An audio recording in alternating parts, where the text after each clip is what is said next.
You have strengths and weaknesses. Just because you hoofed these humans out of your love tunnel doesn't mean that you're going to be great every step of the way. I've been loads of different mums throughout, and I'm always a new mum because I've never done the day that I'm doing before. I've never had a kid the age that she is today. So I always feel like a new mum. And you're right, challenges are different, but also I think it's all right to know that. Welcome back to Wildly Empowered Women. I am so excited today to have someone that I followed on Instagram for quite some time with me on today's episode. So we've got Kat Sims here, an author, a content creator, and a podcaster. She is honest as fuck and willing to say all the things the rest of us hide away from. You're on your own. You've got a kid that doesn't give a shit. They're not terrible people. Well, they are like tiny little narcissists, but they're not doing it on purpose. What actually inspired you to be so honest, and how did that fucking feel? So I think... Welcome back to Wildly Empowered Women. I am so excited today to have someone that I followed on Instagram for quite some time with me on today's episode. So we've got Kat Sims here. You might be following her and know her more regularly as Not So Smug Now. So Kat is an author, a content creator, and a podcaster, and she's still trying to figure the whole adulting thing out, which, as we all are. She's made a living out of documenting her failures and successes as a 40-year-old woman, a mother, and a wife across various social media platforms. Her mission in life is to make as many women as possible feel seen and to make them realize that they're never, ever the only one. And this is what I adore so much about you, Kat, because I see myself in so much of your content. She is honest as fuck, wonderfully self-depreciating, and willing to say all the things the rest of us hide away from. And in doing so, has managed to make us all feel a little bit better about our perfectly messy lives, especially as mums. So thank you so much for joining, Kat. Really appreciate you being here. Oh, thank you for coming. And I'm glad that you got the swearing in first, because now I know that I can swear. So it's all good. I did that purposely, just so that you knew. Good to know. So tell us, how did Kat Sims become Not So Smug Now? How did your Instagram and your, amazing curation of all of these very relatable moments come to be? Well, I have to say, I don't think I've given my best friend from like being 2 years old enough credit for this, but she was the one that came up with the name Not So Smug Now. But essentially it was because I was that parent. Well, I was that pregnant woman for the first time who was like, so my kids are going to have wooden toys and organic food, and we're not going to do screens and no dummies and all of that. And then obviously I had the baby and, she had formula, even though I was told it was like a combination of cocaine, tequila and dung beetles, and I sleep trained her. I don't know why I said that. I'm going to get trolled. Basically, when it came to giving her a dummy, I thought, well, it's either that or throw her out the window. And on balance, I thought a dummy was less damaging. So it was just that sort of harsh reality of motherhood hitting me slap bang in the face that made me realize that I am definitely not so smug now. And it's something and I do joke about it, but the reality is that actually my transition to motherhood was really, really difficult and painful in a lot of ways. And I think, it became really important to me to talk about my experience so that it felt like other parents could say that they also felt like putting their kids out by the bins as well. Because overall, the message is, of course, we all love our children, but we don't always love the job of motherhood or of parenting. And anybody who says that they do all the time love it, I'm not saying you're lying. I'm just saying I just don't understand how people can love a job that includes picking up random socks from the side of the sofa 700 times a day, or wiping butts or any of that stuff. So it's just that distinction between giving parents the space to go, this is really hard and I'm not enjoying this bit, without being told, oh, well, you don't love your children and you should be more grateful, because that's a really damaging narrative. Absolutely. And I mean, it changes at different ages, doesn't it? I've got a school-aged kid and a toddler and a baby, and it's like there are different challenges and you're complaining or dealing with different things at different ages. But you're also different mums to that. Like, this is the other thing I've learned. Like, I I've been loads of different mums throughout, and I'm always a new mum because I've never done the day that I'm doing before. I've never had a kid the age that she is today. So I always feel like a new mum. And you're right, challenges are different. But also I think it's all right to know that you have strengths and weaknesses. Just because you hoofed these humans out of your love tunnel doesn't mean that you're going to be great every step of the way. I love newborns. I love that like snuggly bubble feeling. I love that they sleep a lot. I love that they, not necessarily at the right time, but they sleep a lot. I love that you get given grace because you've got a newborn. I love that you put them down, they don't go anywhere. And then from about a year, maybe 6 months, from about 6 months to honestly 4, I'm not great. That is not my wheelhouse. I am not good with toddlers. I don't get it. And I'm not built for it, and I don't have the patience. But 4 onwards makes perfect sense to me. 7 onwards, even better. I used to teach high school, so that makes sense. And it took me a while to get over that. It took me a while to forgive myself for not being a great mum when my kids were in those toddler years. Now I'm like, it's just not my strength. I did my best, but fuck me, I'm glad it's over. And now I love this part of parenting. And maybe when they get older, I'll struggle again. But it's all right to say I'm not good at this bit. That's fine. And I love that you shared that, because so many women, I think they judge themselves so much in that specific period of motherhood, because it's the first time you're being challenged by your children. It's really like the first time that they actually learn that they can say no or test the boundaries. And prior to that, the challenges were like, sleepless nights and things that are obviously still challenging, but it's just challenging in a very different way. And so much of our like childhood comes up from that. And too. also, we're talking like kids from about 2 onwards. By this point, people think you've got this sorted, you've 2 years into it. So a lot of that support has also disappeared. And actually it's the hardest time, and you're stuck at home a lot because you've got a 2-year-old and nobody can afford to send them to fucking nursery or anything like that. What's the point? You're on your own. You've got a kid that doesn't give a shit. Like, they don't give a shit whether you're having a bad day. They don't give a shit whether you're ill. They don't give a shit whether you want to just go to the gym. They don't care. No, and they're not terrible people. Well, they are like tiny little narcissists, but they're not doing it on purpose.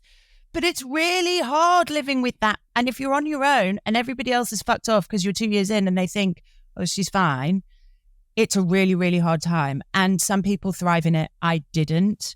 I survived it. I gritted my teeth and survived it and hoped I didn't do enough like any serious permanent damage to either myself or my kids. But, it took a long time for me to understand what was happening there, and that it wasn't that I was a bad mum. It was just that is not my strength. And also I was alone. And I think a lot of mums who have toddlers spend a lot of time alone, and that's not easy either.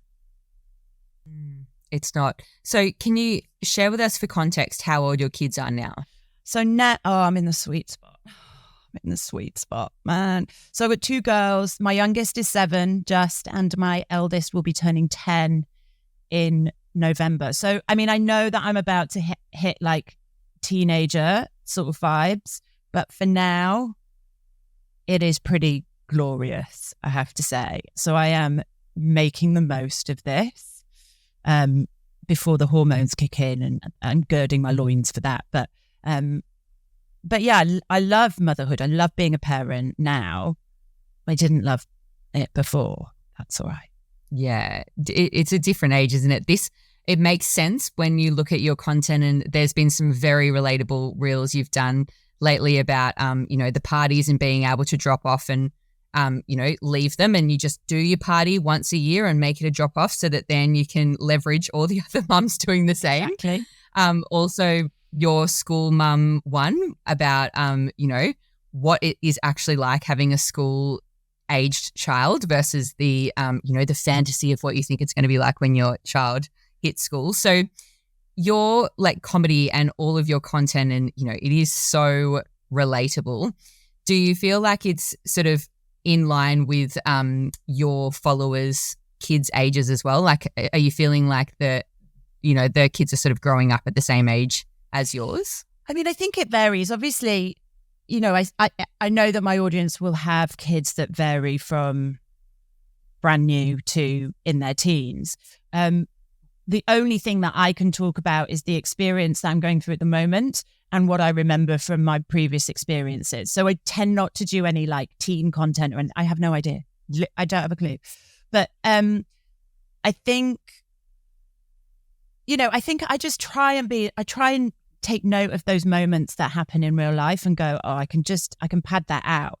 And of course it is created and heightened, use hyperbole for comedy effect. It's not like I'm saying this is exactly how everything is. I'm doing it to make people laugh. So of course there's like elements of the extremes in there, like the birth plan reel, was really well received by 90% of people, but it really put the cat amongst the doula pigeons. They didn't like it. That's fine. I totally respect that. They don't have to like it. I hit the extremes for comedy value sometimes. But what I hope is that everything is always about intention. And I hope that the intention is always clear, that it is about helping women feel seen, like you said at the beginning, like they're not the only one. Because I think, when I started the podcast, which is called You're Never the Only One, there's only one season, the second season coming out next year. It was based off the fact that the most messages I got started with, oh my God, I thought I was the only one. And the reality is, I hate to say it, but none of us are that fucking special. Like none of us have actually got problems that are that unique that nobody else has been through. And as harsh as that sounds, if you take it on in the way it's intended, that's really helpful, because you go, actually, it may feel massive and it may feel like I'm the worst person. It may feel like I'm doing really terrible things or I've done terrible things, but actually you're not the only person who's felt that way or done those things. And that allows you then to have the space to maybe open up and maybe ask for help. But if I can share my feelings, even the worst of them, or the things I've done, and that can encourage others to be open and honest about how they're really feeling, then that's my job done.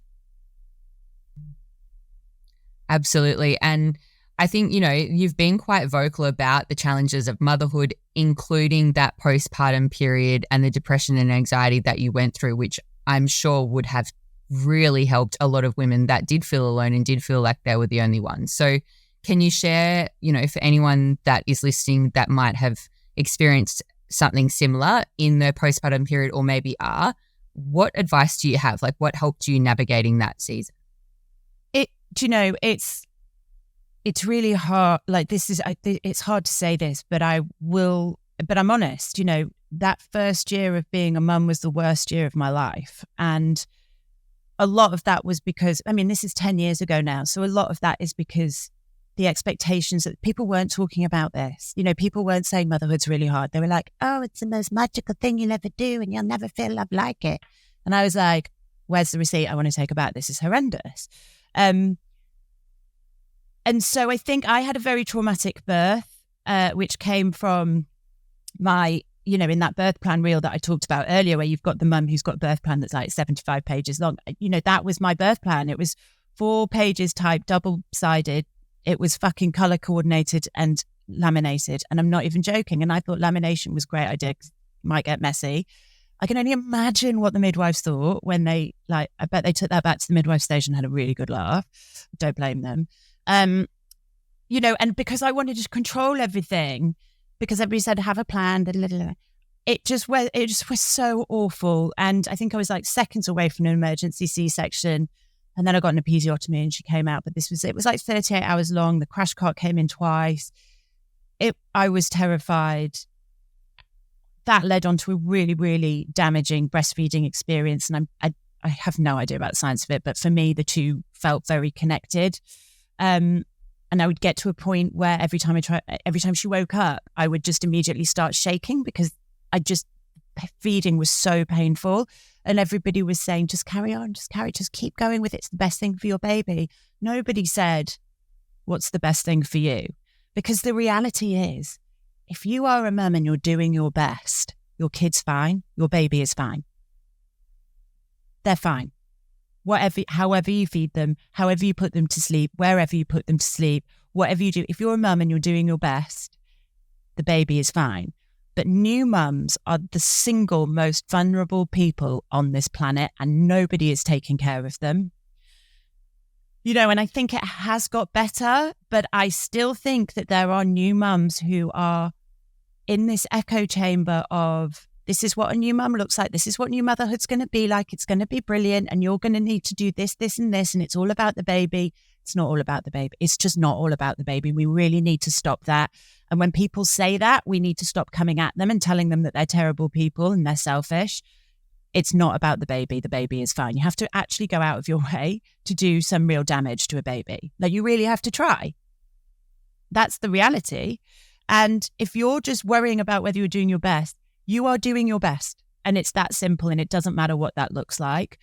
And I think that was a message that was woefully missing when I first became a mother. And just, I think the bad birth, the bad breastfeeding experience, the horrible interactions that I had with health professionals, after the first bottle of formula, I called up hysterical to speak to the health visitor, and I said, I just need you to tell me I'm not a terrible mother because I've given her formula. And I could barely speak. I was like hysterical.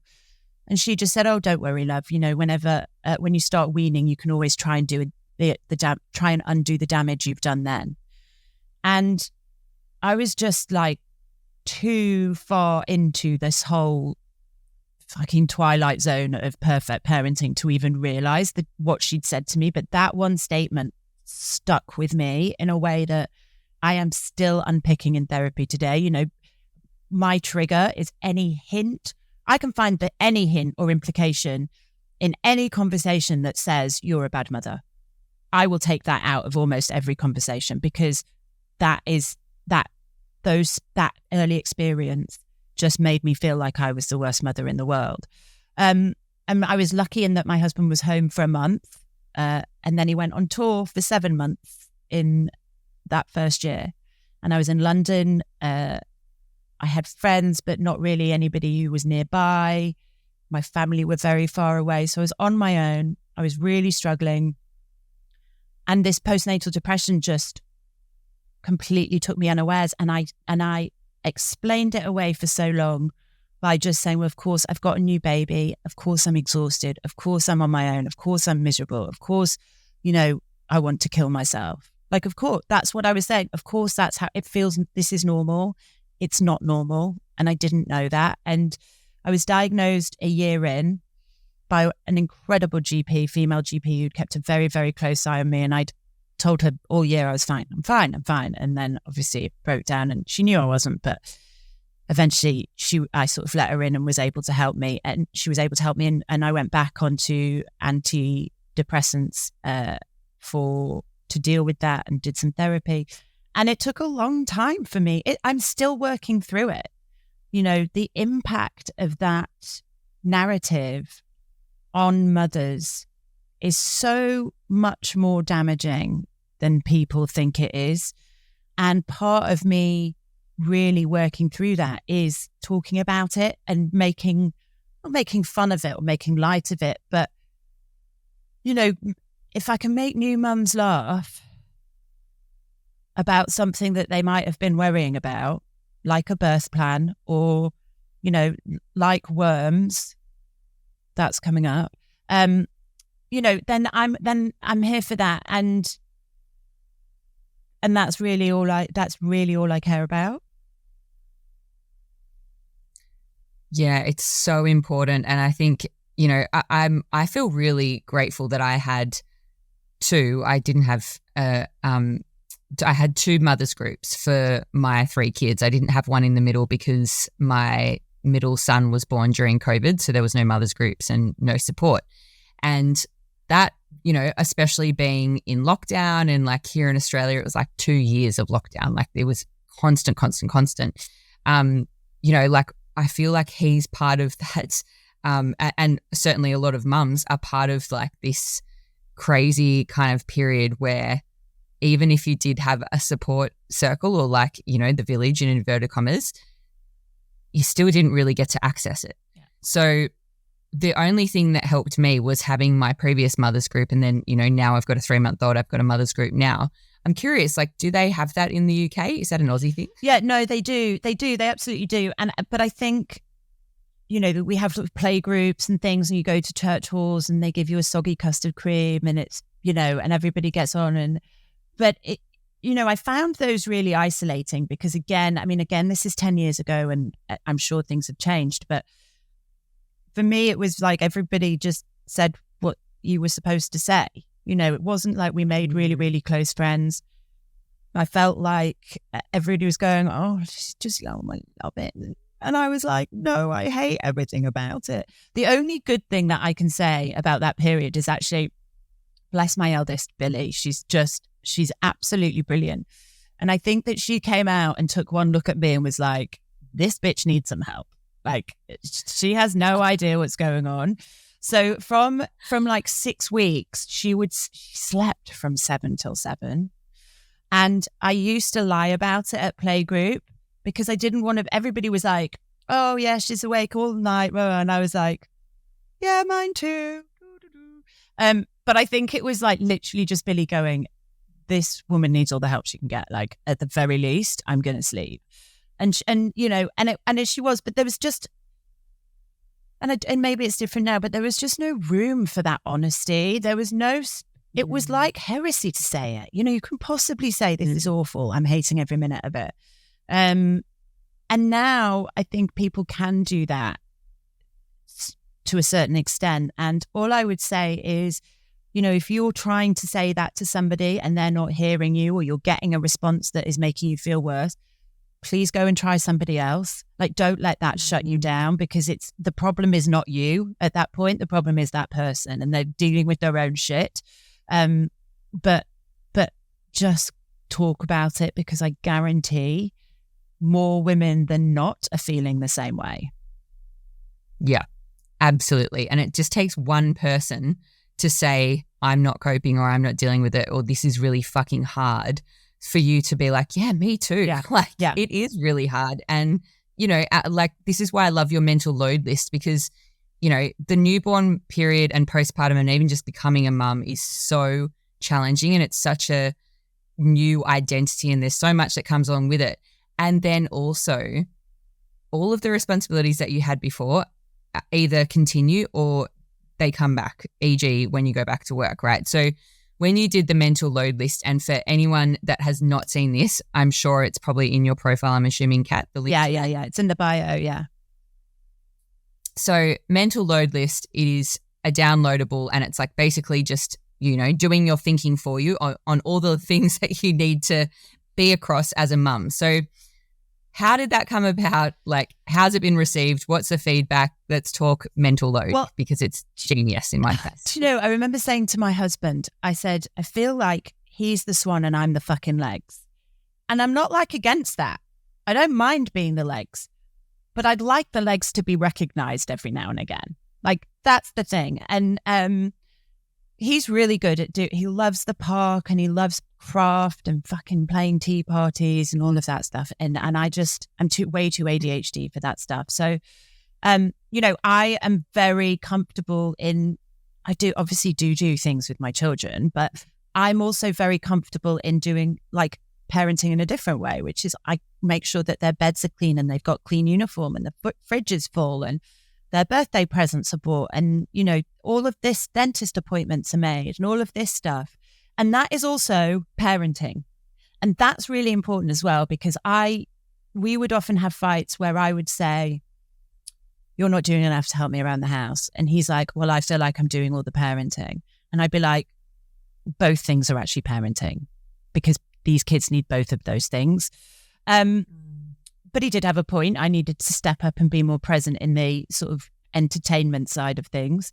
And he needed to step up and be more across that mental load. And we had a conversation. He was like, I'm really not being a dick and I'm not trying to start a fight. But what is on your mental load? And like, what is it? And I was like, okay, I'll write it down for you. And it wasn't intended ever, and it's still not intended to be a tool with which we use to shame men. It's not intended to be a tool that you send off and you go, see, look, this is what I have to deal with. what it was intended to do was just illustrate a point to women that there is so much going on in our brain that it is actually not possible to stay across it all. And sometimes recognizing that and allowing stuff to letting go of some of those things is our responsibility. It's like, it's not just always a case of saying your husband has to step up more to make sure everything on the mental load list is done. Sometimes our responsibility as women is to accept that it's not possible to do everything and be everything and, be that person for everybody. It's just not possible. And so when that list came to like 47 pages, I was like, hopefully this shows us that this is an unrealistic task that we set ourselves every single day. And again, it comes down to these social expectations of what a good mother, wife should look like. We should work like we don't have children and parent like we don't work. We should clean the house and earn a 6-figure salary. Plus, we should also shower every day and exercise and find time for meditation and change our beds once a week. It's a lot. I'm going to be honest. I cleaned my bathroom, our ensuite bathroom, for the first time in probably a couple of months. I mean, it was disgusting. It was about to walk itself to the cleaning cupboard. It was disgusting. And for the longest time, I've looked at it and gone, I really need to do that. But I've also gone, I just don't have the brain space. It's not the guest bathroom. It's just the bathroom that me and my husband use. It's grim, but it's fine. And I showered at the gym most of the time anyway. So, and I think there's a lot of pressure that we put on ourselves that we transpose onto men. And actually, it's unreasonable to expect ourselves to do it, let alone them to rise to an impossible challenge as well. But also, it was about, illustrating in a way that wasn't aggressive. This is what I have to do, because I think I have certainly been guilty of two things. Firstly, relying on telepathy as a reliable form of communication. It heads up, it's not. Nor is door slamming, tutting, or saying I'm fine. And also expecting them to just know, and when they don't know, seeing that as a sign of them not respecting or loving me.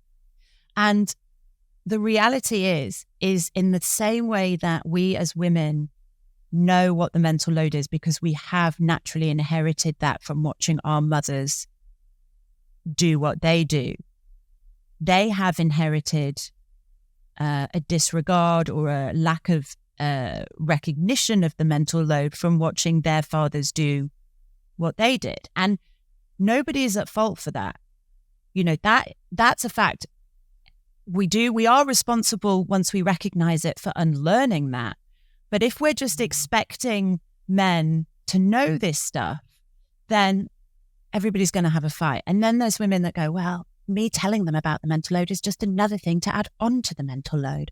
And I'm like, stop it. We all need to stop being martyrs here, because a lot of us do confuse martyrdom for motherhood.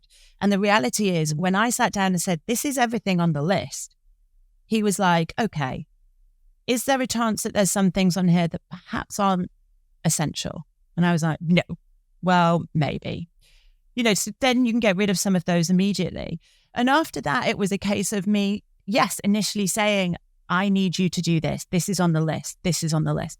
But now that we've done that, my husband's really good at picking up that stuff. He's really good at making sure he'll just take the kids out because he knows they've got a party and they need a present to take. He's like, I'm going to go to Smith's to buy the presents for that party. I'm like, brilliant, thanks. If I took the time to convey accurately and not when I am losing my shit what I need help with, and I am open to a discussion about what is actually necessary at that point and what is worth getting stressed about and what isn't, then that conversation becomes far, far more productive. But, so many of us leave it until we get to that really resentful, explosive place. And what you see is like one plate left on the counter right above the dishwasher for the 50th time after you've picked up socks and put down fucking loo seats and changed loo rolls and done all of these little tiny things that for us are genuine microaggressions, when we see that last fucking plate above the dishwasher, we lose our shit. And it's not because of the plate. It's because all we are feeling, we don't feel kept in mind. We feel disrespected. We feel like nobody gives a shit. And that one plate represents every single microaggression you've had over the last couple of months that you've kept a lid on because you don't want to fucking deal with it. But what they see is you losing your shit over a plate on the dishwasher. And even if you can get into that conversation about it, by the time you've gone apoplectic, it's not a good discussion. So the mental load list was also designed for people to download and share and start a conversation before everybody had gone postal, because it does work. And I think unless you're married to a really special kind of prick, if you approach a conversation calmly with honest feelings about this, they're going to be receptive. They are. If they're not, then that's, chances are you might be married to a prick. But generally, most men don't wake up in the morning and think, how can I really upset my wife today? Most men are often baffled. And yeah, we can whinge about whether it's our job to teach them whatever. But do you know what? Just break the fucking cycle. Let's stop whinging. Let's just show, and also meet them the other way as well, and just recognize not everything has to be perfect. You can buy the brownies for the PTA. I mean, if you're baking them, fuck me, I don't know who you are. Like, just buy the brownies. Just send a text message as a thank you. Don't fight. Don't get them to sit down and write the bloody thank you cards unless they really want to. Just make your life as easy as possible. It doesn't mean you're lazy. It doesn't mean you're a shit mum. It doesn't mean you don't care. It doesn't mean you don't have any manners. It just means that you want to work smarter and not harder. And it's, that is a team effort. And we have to be open to recognizing that, we do need to show our husbands what we need and ask for what we need. Yeah.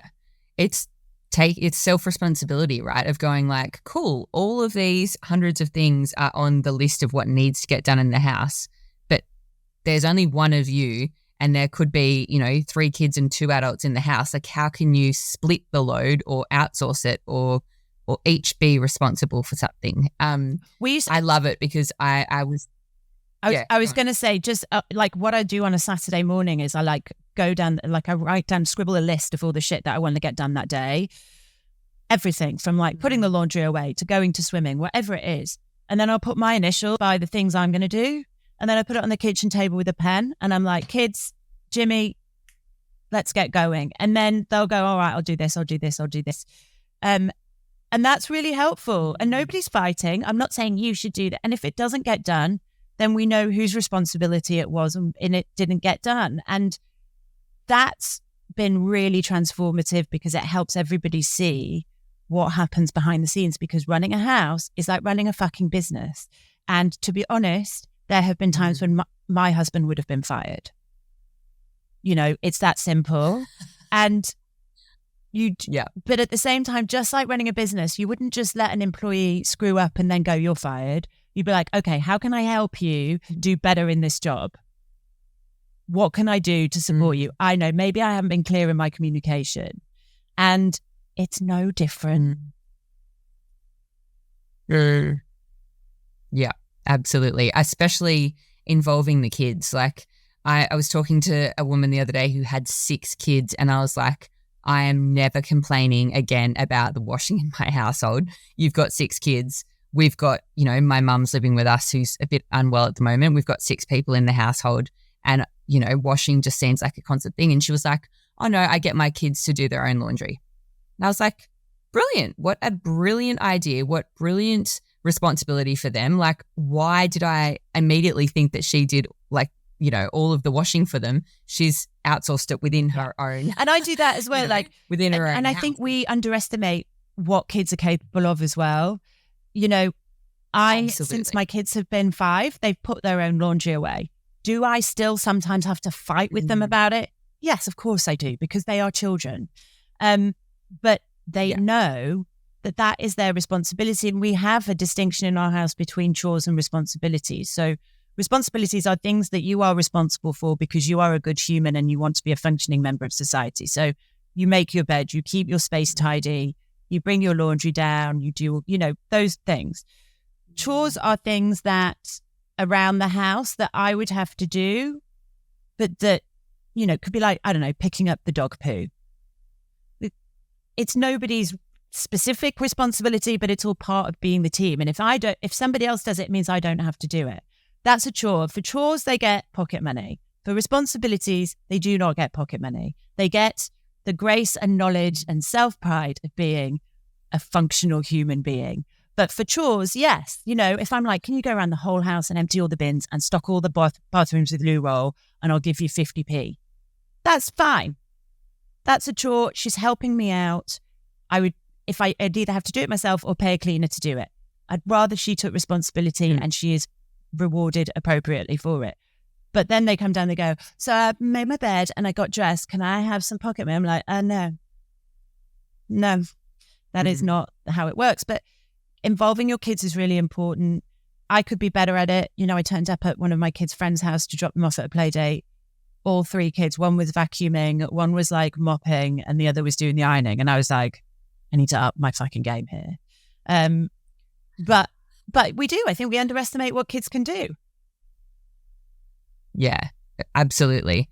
Yeah, this is a great reminder for everyone listening to this to go and enlist your kids, enroll them in the vision of the whole household actually sharing that mental load list.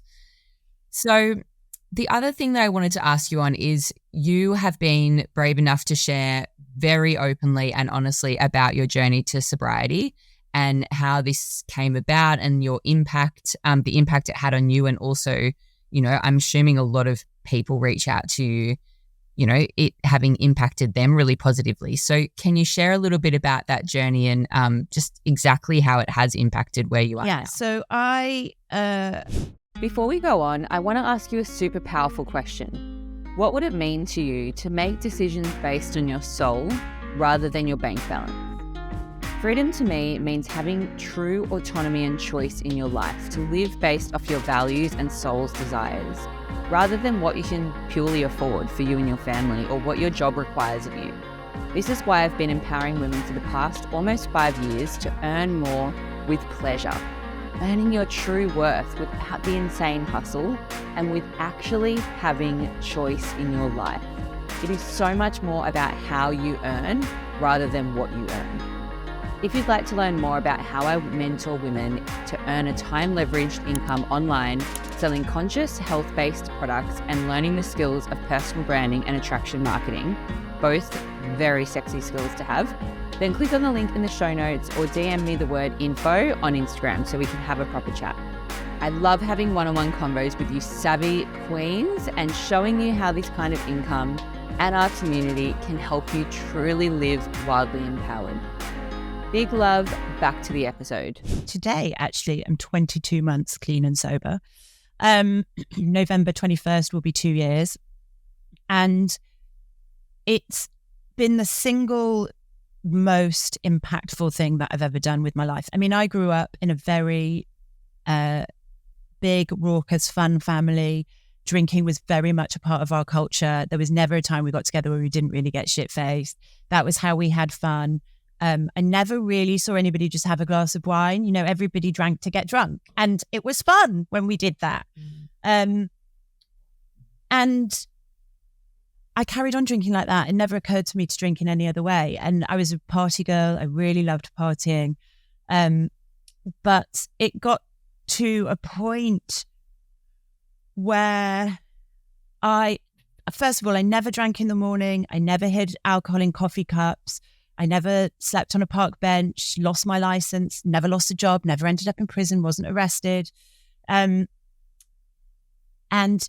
for the longest time, I thought that meant that I wasn't an alcoholic. But the reality is that alcohol was costing me more than money. And, I used to, in my early days of drinking until I discovered cocaine, used to black out. And bad things happened when I blacked out. I mean, bad things sometimes happened when I didn't black out and I was just being a drunken dick. But when I blacked out, bad things happened. And if they didn't happen, I woke up wondering if they had. Like, you never quite knew. Like, there was that anxiety, that constant, you'd wake up with that black hole in your memory and that feeling of self-loathing. And people might send you videos of you being hysterical, but people might also send you videos of you being ridiculous. And not knowing what was going to come was a problem. And I was a daily drinker. So every night I would drink. Every evening I would open a bottle of wine. I'd certainly go through one bottle of wine. If I was on a good day, I might leave a little bit just to be like, well, I didn't finish the bottle, so I'm not an alcoholic. But most days I would stay up later than my husband, drink a second bottle of wine. When blackouts became a problem, I realized, it's my addict brain, said, oh, drinking's not the problem, blackout is. So that was when I discovered cocaine. And, I also want to make it really clear here that I do not underestimate my privilege in being able to talk about this. As a white middle-class woman, me being able to say, and it still comes with risk, don't get me wrong, of course it does, but it's much easier for me to say, yes, I was an alcoholic and I used cocaine, than it would be for a lot of other people to say. So I just want to say I'm not immune to that. I'm not unaware of that privilege. But I do think it's important to talk about, because I also think it's a lot more common than people think. Cocaine was a way for me of avoiding blackout, and bonus, I got to drink more. I could carry on. My problem was, binge drinking was really my problem. Once I started, I didn't know when I would stop. I didn't know what would happen, and I didn't know where I'd end up. And even if 9 times out of 10 it was fine, I kept taking that risk. And your boundaries widen pretty quickly. Like, at first you're like, I'd never do drugs, I'm just a drinker. And then you're like, oh, okay, well, I only do drugs while I'm out. Or I don't drink at home. And then you're like, okay, well, I drink because I'm on my, those boundaries wind quite quickly. And like I say, none of those really terrible things happened to me. But I'm in AA and I do the 12 steps, and we call those yets, because they didn't happen yet. And, I didn't lose my license. That doesn't mean I wasn't driving drunk. I was driving when I'd had too much to drink. So I didn't lose my license because I was not an alcoholic. I didn't lose because I didn't get caught. And I could have been caught any time. And so for me, there were plenty of rock bottoms. I was raped when I was 19 because I was very, very drunk. And it took me a long time to realize that was rape, actually. It was in therapy in my 30s where somebody went, the therapist went, that was rape. Because as much as I'd snogged him in a bar, gone home to his house, done, all the things, I said no when it came to sex. I didn't fight him. He didn't hold me down. I said no. And then I didn't want to cause a fuss, essentially. And I was really drunk, and I felt like I'd got myself into this situation. So what more could I expect? But I made my feelings really clear. And so, it was like, okay, that's not great. And then, to be sexually assaulted in blackout in my 30s, all of these things were real rock bottoms, but they weren't, while it was just me that was being hurt, they weren't enough for me to call it quits. My self-worth wasn't there. It didn't matter. I was having fun drinking, and if bad things happened, then that was a worthwhile price to pay. I could be myself, I thought, drinking. I could be the funny, cool one if I was drinking. And the price was that sometimes that got me into trouble, but that was my fault. But when it started to affect my marriage, my husband, my kids, that wasn't enough. That was too much. And, what eventually took me into AA was just me. I'd wake up every single morning at 4 a.m. on the dot with debilitating panic attacks. Like I thought I was going to die. And like I said, I wasn't shit-faced. I was never physically dependent on alcohol. I didn't get the shakes. I didn't need to go into withdrawal. But I knew I was drinking too much. And I knew that I was thinking about drinking a lot. Like I wouldn't drink in the morning, but I'd think about that glass of wine. I would think about whether there was somebody I could call to meet for lunch to see if I could get a lunch date in and then drink a bit earlier. And it was, fortunately, I knew people in recovery. I knew people who had done other 12-step programs. And so that for me was a natural first step. And I didn't really have, I didn't want to be an alcoholic. Obviously, nobody goes into their careers meeting goes, by the way, my plan's to be an alcoholic. But once I realized that I was open to the idea that I might have a problem, I thought, well, I'm sure to find out in AA, because if I go to an AA meeting, what's going to happen is I'm going to turn up and realize that I'm nothing like all of these people and I don't have a problem and I'm not one of those. And of course, what happened is I turned up to an AA meeting and I saw people just like me, who drank just like me, who hadn't lost jobs, who didn't live on park benches. And what I realized is that everybody's park bench is different. For me, my park bench was some dinner, some restaurant that I wouldn't leave and needed to get kicked out of because I just wanted another drink. Come on, we just have another bottle of wine. Or it was the sofa because I just had opened a second bottle of wine when everybody had gone to bed. Just because it wasn't an actual park bench doesn't mean I didn't have my own version of those benches. And, the reality is that I am not safe when I'm in blackout. And I wish that the world was safe enough for me to lie naked in the street and not expect a penis to be put inside me. I wish it was, but it isn't. And I can waste time screaming and shouting about the world because it's not the way I want it to be. Or I can accept people, places and things the way they are, which is dangerous. And to keep myself safe, I know I have to keep myself sober. And it's a really difficult, nuanced conversation to have because I'm absolutely not victim blaming in any way. There is a clear difference between blame and responsibility. I'm not to blame for getting raped. I'm not to blame for being assaulted by any stretch of the imagination. But now that has happened, it is my responsibility to keep myself safe. And doing that is sobriety. And it's just like why we lock our doors at night. We don't leave our doors open and then get really mad when people come in and steal our stuff because they should know better. We lock our doors because we know that there are people out there who will just come in and steal our shit. And that's how we keep ourselves safe. So sobriety for me is me locking my doors at night because I know I'm not safe and the world is not. God, I hope one day it will be. But, recent news with Russell Brand and all of this stuff, the world is not safe enough for women to be without their wits. And that is a sad but true fact. And I'm not willing to hand my power over in that way anymore. And so sobriety in that sense is an amends to myself. Because I wake up and I know I'm doing everything I can to keep myself safe. I do just want to say that obviously people are raped and assaulted when they are not drunk. And that is not what I'm talking about.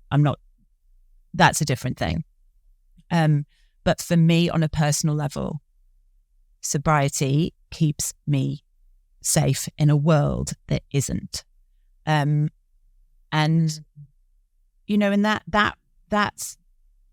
the truth of it. And sobriety has been absolutely game-changing for me. And I thought that it would be the end of my life. I thought it would be boring. I thought my life would never be the same again.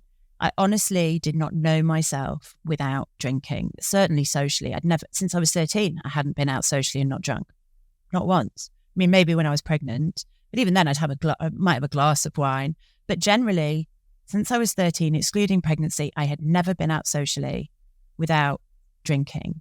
And I got sober when I was 40, I'm now 42. when you're 40 and you have to relearn how to do life and how to do social situations and relationships and parenting, all of these things without alcohol or without being able to change the way that you feel, then that's a lot. But I am so grateful that I did it, because going out for me now, I love it.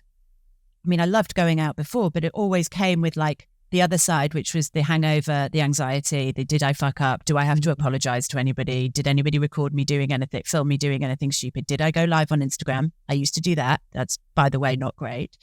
Now I go out, have a great time, leave before midnight, maybe read a few pages of my book, and I wake up in the morning and go to the gym, or I don't, and I just eat a big fry up without throwing up. And that is joyful.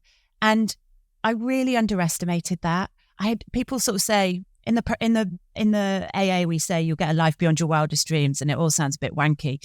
But what I've realized is that a life beyond my wildest dreams is not like glam and flashy and all of that stuff. It's peaceful and quiet, and I don't wake up terrified, and I don't wake up feeling awful, and I don't wake up hating myself, and I don't wake up having to say sorry for things that I did and said when I was drunk. And that is a life beyond my wildest dreams. It also means I've got so much more time on my hand to build that wild life as well. My career has gone from strength to strength since I've been sober. Not because there's some magic woo-woo that's like, oh, here's a reward for being sober, but because I've got the time and the energy and the focus to put into other things. And I'm a nicer person. I still fuck up. I still do things wrong. But sobriety has taught me that I have to own that shit, and without qualification or anything else. And that at the end of the day, I'm only responsible for my actions and reactions, and nothing else. And in itself, that's helped with parenting. The rage has gone. My kids are, they're a bit programmy as well. We're like, what's your part in it? When your kids come up to you and they go, oh, Bo did this and Billy did this and Billy, and I'm like, I don't care what they did. What did you do? And they're like, nothing. I'm like, well, you didn't do nothing. I'm going to ask her what she did. So tell me. I'm like, well, I snatched a toy. And she's like, well, I smacked her in the face.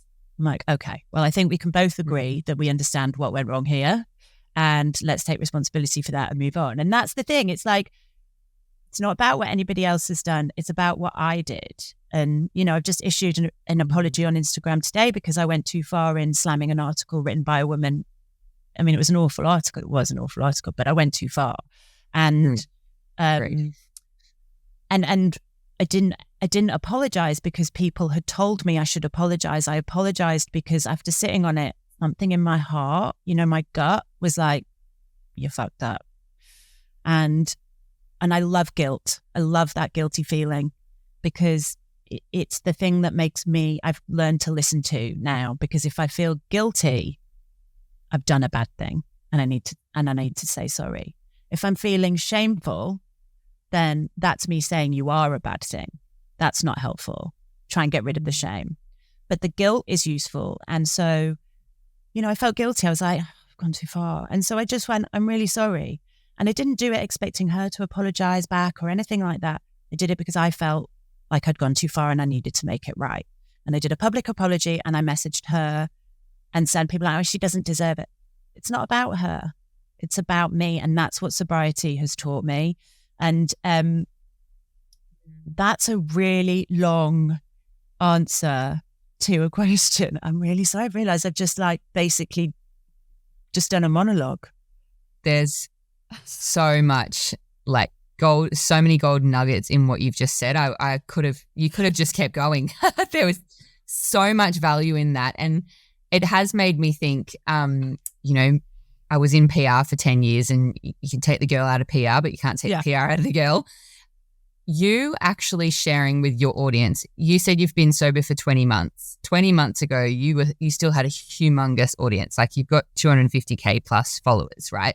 So 20 months ago, when you started this journey to sobriety and you were open about it and you shared with your audience, when really you could have not shared with your audience and no one would be like they wouldn't be none the wiser, right? Like I'm sure that no one actually knew how much you were drinking or that you were using Coke or any of that, right? So what actually inspired you to be so honest and how did that fucking feel? Because I can imagine the fear that would have. So I think I did an Instagram live at about 50 days, I think, when I was about 50 days sober. And again, that was a conversation I'd had with my sponsor about whether to do it. It is Alcoholics Anonymous. You're not supposed to break your own anonymity, but you can. Like, you cannot break anybody else's, but you are able to break your own. But I had to have that conversation with my sponsor about why I was doing it, because, you know, I'm an egotist, that I have an ego and I like validation from other people. And, you know, I really had to have that discussion about whether I was doing it for content, for like views. Not that they was that simplistic, but whether I was like, this is great, you know, or whether I was really doing it to help other people and to help myself. And primarily I was doing it to help myself because I have to be accountable. Also, I had very much played a part in that mummy wine o'clock narrative. You know, I'd been very deep in that. You know, a lot of my comedy before that was me drinking and having wine and all of that stuff. And so, whereas I'm not arrogant enough to assume that people would have like worried about it or gone, oh my God. But I think people might have noticed. It would have maybe issued some questions. And I just thought, for me personally, A, I'm not good at keeping anything to myself. B, I need to be accountable. And C, I've played into this and it's going to be obvious that I'm like not doing it anymore.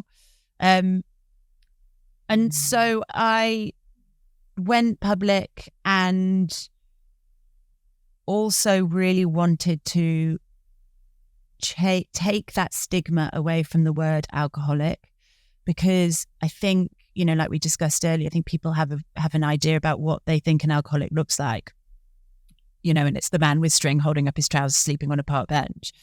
But the reality is that's not the case. You know, you go into an AA meeting and people, and this is what people look like.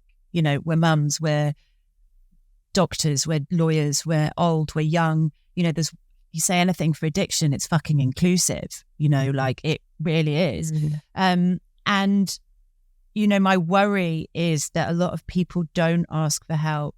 You know, I've only ever done AA, so that's all I know, and I cannot be more grateful for it or praise it enough. But I think it puts a lot of people off simply because of the name, Alcoholics Anonymous. People are like, I'm not that. You know, I hear a lot of, well, I'm just a grey area drinker, or I'm a problem, or I've got an unhealthy relationship with alcohol. Let's call a spade a spade. You know, it's an alcoholic. It's fine. It doesn't mean that you're a terrible person. I am a very fucking grateful alcoholic, because if I wasn't an alcoholic, I wouldn't be where I am today.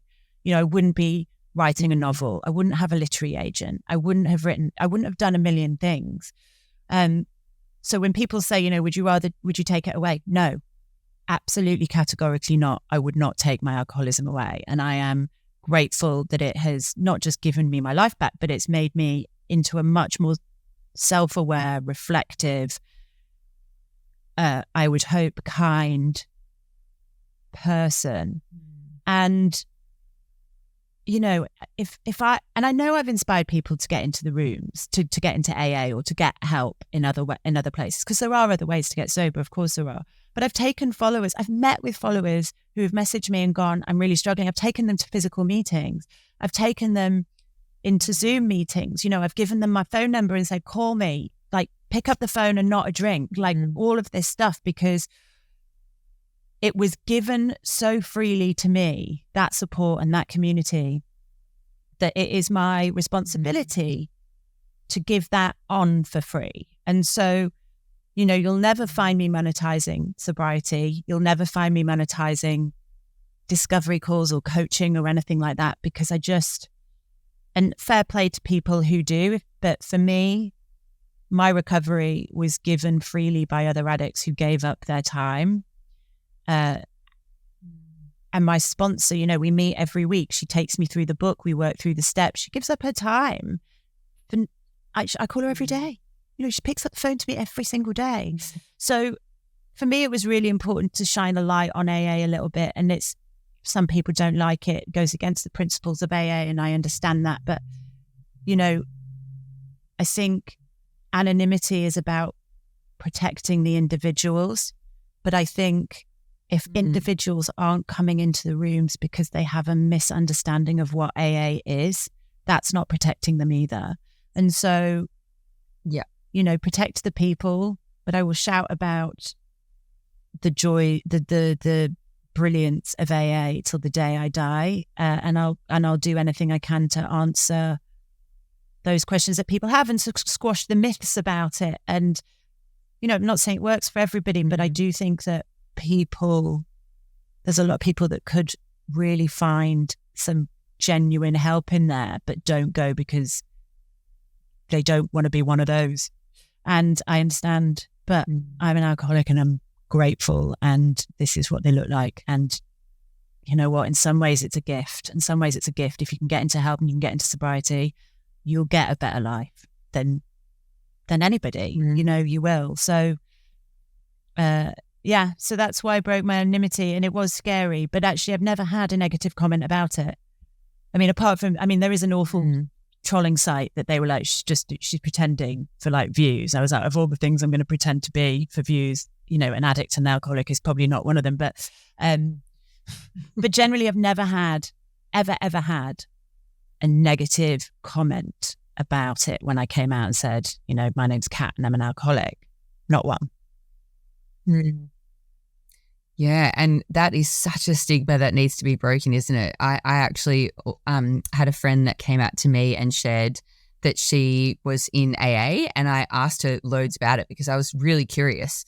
And she said to me, it's actually not filled with what you would classify as an alcoholic. It's filled with people that just have a problem with alcohol. And if you have the slightest concern in your mind that alcohol is a problem for you, then Alcoholics Anonymous is a place to go. And I've always remembered that conversation because I thought, wow, imagine how many people need to actually hear that. Exactly like you said, it's not the park bench, homeless person drinking out of a paper bag. It's actually just if it is presenting a problem in your life. And they actually say the only requirement for membership is a desire to stop drinking.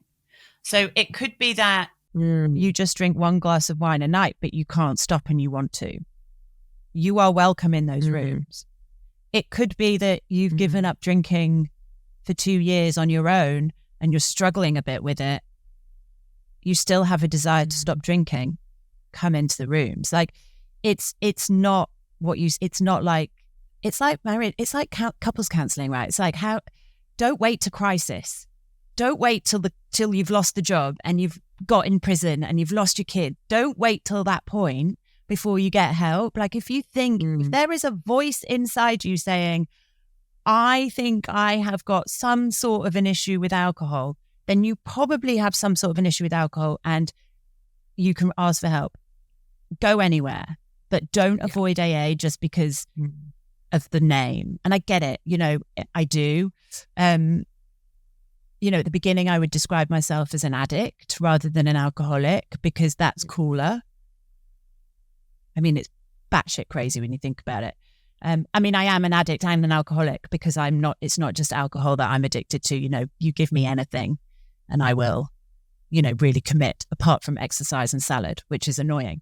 But yeah, it's, if we could all just pretend that alcoholic wasn't a dirty word, I think a lot of us would go, yeah, I'm one of those. I do that.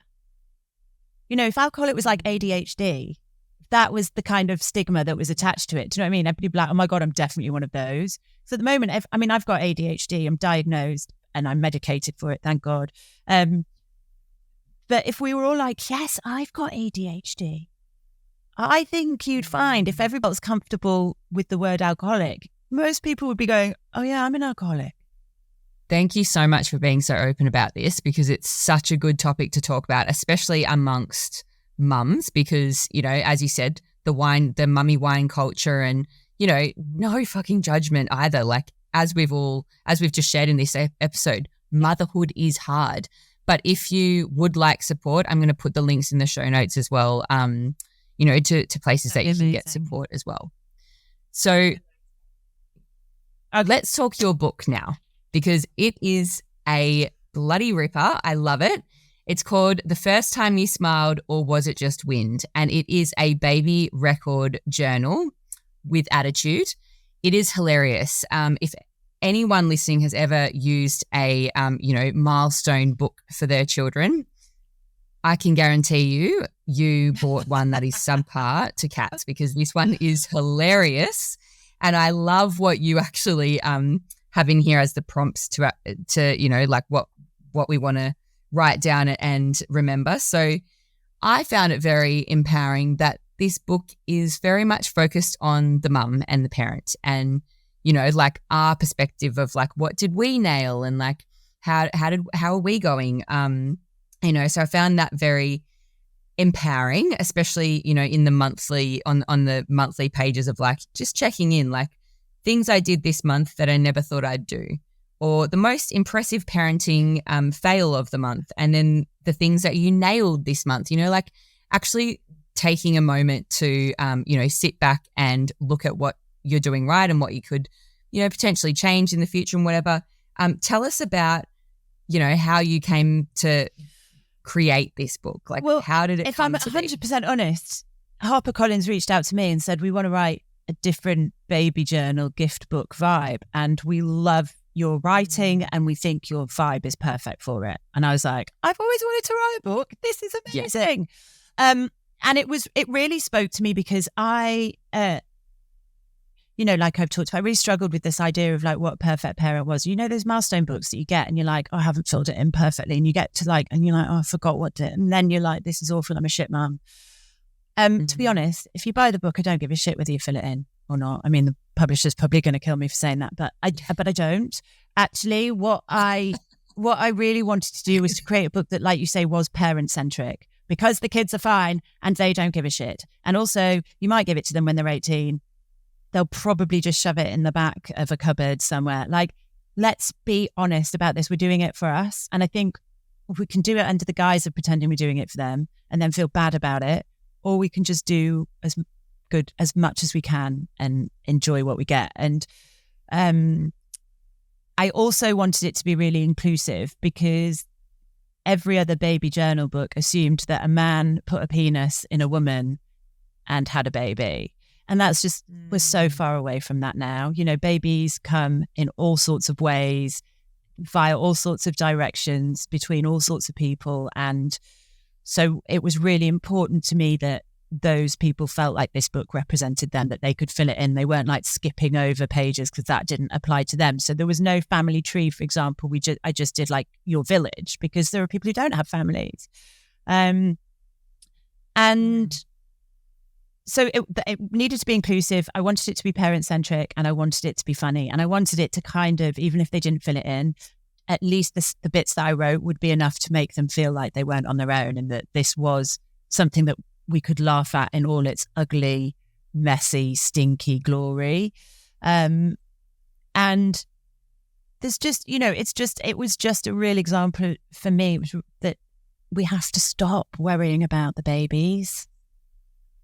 Like, obviously worry an appropriate amount. Like, if they've got a rash, take them to the fucking doctors. Let's not worry about that shit. But like, if they're generally fine, let's not worry about them. And let's really focus on ourselves. Yeah. And that's what I sort of hoped the book would do, is just be able to give parents a touchstone point where they could check back in with themselves. And you can still mark the first steps and the first teeth and all of that nonsense if you want to. I mean, I couldn't tell you when any of my children did either of those things. But I am confident that they will be fine. But really, it was just giving parents the space to check in with themselves. And if they did want to hand it over, then at least when you're handing it over to your teenage kids or your kids when they have babies, you're really giving them something honest and raw. Like, when I was having kids, a book saying when I got my first tooth probably wasn't going to be of any use to me. But a book from my mum that said really how she felt and what she was feeling and what she struggled with and what she didn't struggle with actually would have been really fucking useful. And so, yeah, that was the point of it. And of course it's fun as well. I just wanted it to be funny too. Yeah. I think it's also a beautiful tool for couples to do together, to actually check in with one another and to have a bit of a laugh, like the parent bingo is so good on, cross it out when you say one of these sayings, and it's the things that our parents. We always said we never say. Like I remember we're in the car and the kids are fighting and Jimmy was like, you two stop that. And they went, well, she started it. And Jimmy went, well, I'm finishing it. And I was like, it's parent bingo. And he was like, oh my God, I can't believe I just said that. But it's those things. Well, life's not fair. All of these things people go, oh, I'm never going to say that. Of course you are. That's all right. Doesn't mean you're bad. Like, let's just make it funny. Yeah, it's so good. And I love that it's inclusive as well, because there are so many ways to bring a child into this world. And I actually am an egg donor, and I donated an egg to a very good friend of mine who has 2 children. One was her egg and one was my egg, and both were with donor sperms. And we've spoken about, when you're a donor, you go through all these different rounds of psychologist appointments, like both yourself and with your partner and with the person that you're donating with. And we discussed, like, how do we explain this to our children, to like the child that we were hoping would come from this. And it's like a lot of people don't think about that. And, there's more people than what you realize that have, obviously from same-sex marriages or relationships, but also you can't just assume that people that are in a male-female or likewise relationship, like that they have just had sex and created a baby either. So I loved that was like the first thing in the book, because it also challenges the parent to stop assuming or stop making assumptions about the child. Other children that they see as well. If you're in a hetero-cis relationship and you are filling in that book and it makes you go, oh my God, look at all those things. Next time when you're at, playgroup and you're like, oh my God, your kid looks so like you, which is an innocuous comment that nobody means any harm by. But just recognizing that might be triggering if that parent happens to be an adoptive parent. Nobody thinks you're a terrible person for making that mistake, but there's an awareness sometimes that I think I certainly have lacked at times, because we do get very focused on our own experience, and at the end of the day, God knows people would do anything and everything to have a baby, because it is, it's one of, I'm going to say, it's one of the most amazing things in the world. By the way, it's also one of the fucking hardest and miserable and expensive and exhausting. But, it is. And it's just really important to me that everybody gets a chance to have those experiences and not feel left out. Yeah, absolutely. The parent needs totally more than the 18-year-old child. I know. Yeah, absolutely. So if anyone wants to get their hands on them, on this book or any of your other offers and brilliance, like the mental load list, so for what's the book, the best place? I hate to say this, but it's Amazon. If you're an author, those Amazon numbers really count. So apologies for encouraging you to line Jeff Bezos's pocket, but if you want to buy the book, please do it on Amazon. And for everything else, go to notsosmugnow.com. There's a store there where you find the mental load list. And occasionally I put out other things as well. Like we did a children's summer journal as well. And at Christmas, I do a very popular downloadable quiz, because everybody does a Christmas quiz and nobody wants to make a Christmas quiz. So I do that. Absolutely not on brand at all. No reason at all why I should do that, but it's a big hit every year. So I've sort of made it a thing. But yeah, other than that, just notsosmugnow.com and at notsosmugnow on Instagram and TikTok.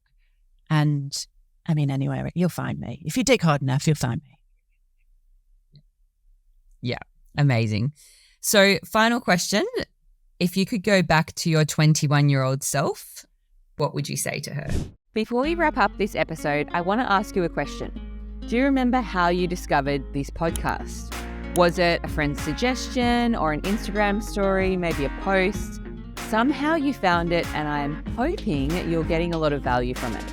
I need your help now to pay it forward so that other women can feel seen, heard, nourished, and more than anything, empowered from these conversations too. Big love, back to the episode. Just stop drinking. Right. It'll be worth it. And it's funny, I go into meetings and I see 20-year-olds. I'm like, God, I wish I'd got it then. It would be stop drinking. But other than that, because I don't want to sound preachy, it would be you don't have to bend to be what you think other people want you to be. Like that would be the thing, because that was a lot of what I drank on as well. But like, you don't have to. You have to pretend that you've listened to an album that you didn't listen to just because they're all talking about it. You have to pretend that you get a reference from a TV show that you don't get. Those little all of that stuff. Like, just trust me that you don't need to do that. And yeah, that's what I would have said. Brilliant advice for any age. Yeah, still struggle to remember. We're doing our best. We move.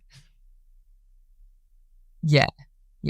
Thank you so much for joining us, Kat. Really appreciate you coming on. And if you loved this episode, if you found value in all of the incredible things that Kat just shared on motherhood, on her journey to sobriety, on her amazing book, please share it to your stories. Feel free to tag us and share this episode on, because there is definitely a mum out there that needs to hear this and needs to see that she's not alone in her journey and in her struggles as well. So thank you so much, Kat. My pleasure. Thank you so much for having me.